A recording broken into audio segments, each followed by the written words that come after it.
Bonjour fidèles téléspectateurs de la télévision panafricaine Afrique Média, très heureux de vous retrouver une fois de plus ce matin, toujours en direct de la capitale N'Djamena, toujours dans la mouvance également de la publication des résultats provisoires de cette élection présidentielle. Qui, faut-il le rappeler, est déjà qualifiée ici à N'Djamena d'historique au vu de la forte mobilisation qu'on a connue pendant le processus électoral. Nous sommes ce matin engagés dans une tournée qui est celle du président de la commission de la CEAC. On va rappeler que la CEAC est le plus haut organe représentatif sous-régional dans le cadre de ces élections, qui a également déployé des observateurs au cours de ces élections. Une trentaine d'observateurs ont été déployés dans la quasi-totalité du pays pour suivre ce processus électoral. Le président de la commission a donc été reçu ici ce matin dans la capitale par le ministre des Affaires étrangères, son Excellence Mahamat Saleh Anadif. Ils se sont entretenus pendant de longues minutes sur la proclamation de ces résultats, sur les félicitations également adressées par le président de la commission de la CEAC, son Excellence Gilberto da Piedade Verissimo.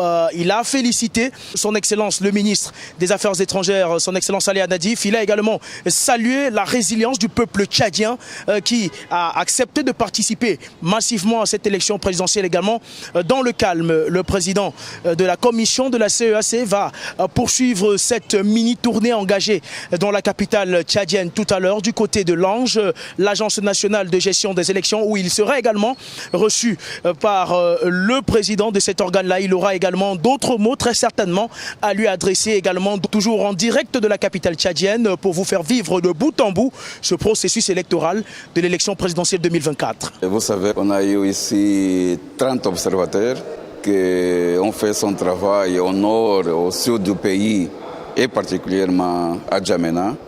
Il y a une déclaration que la CEAC a fait, qui a été présentée par le chef de la mission d'observation.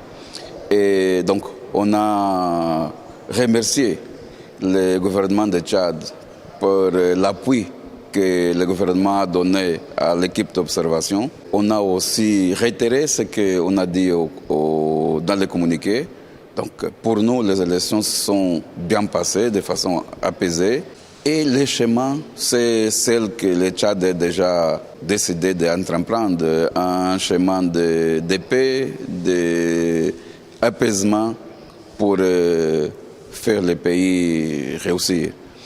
Donc, on a aussi dit à monsieur le ministre que nous sommes encore là. La CEAC est là dans cette phase jusqu'à la publication définitive des résultats. Et après, la CEAC va continuer à accompagner le Tchad jusqu'au boucler de tous les processus. Parce que vous savez que ça a été seulement l'élection présidentielle. Mais il manque encore l'élection législative et locale. Donc, jusqu'à ce moment, la CEAC va continuer à accompagner le Tchad. Donc, on a le président Tshisekedi, c'est le président dédié, c'est le facilitateur du processus de transition au Tchad.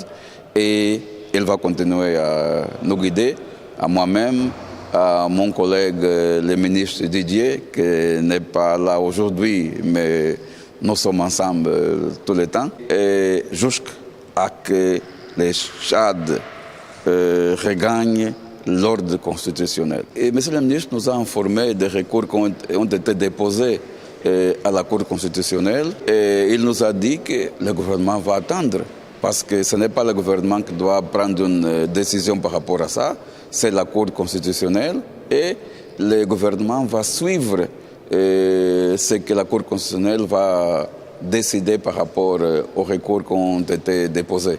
C'est ça que c'est aussi important, parce que ça nous rassure que l'apaisement va se garder. Le gouvernement ne va pas faire une chose contre les recours, ils sont là. Ce n'est pas le gouvernement qui décide, c'est la Cour. Et le gouvernement a décidé de laisser la Cour faire son travail.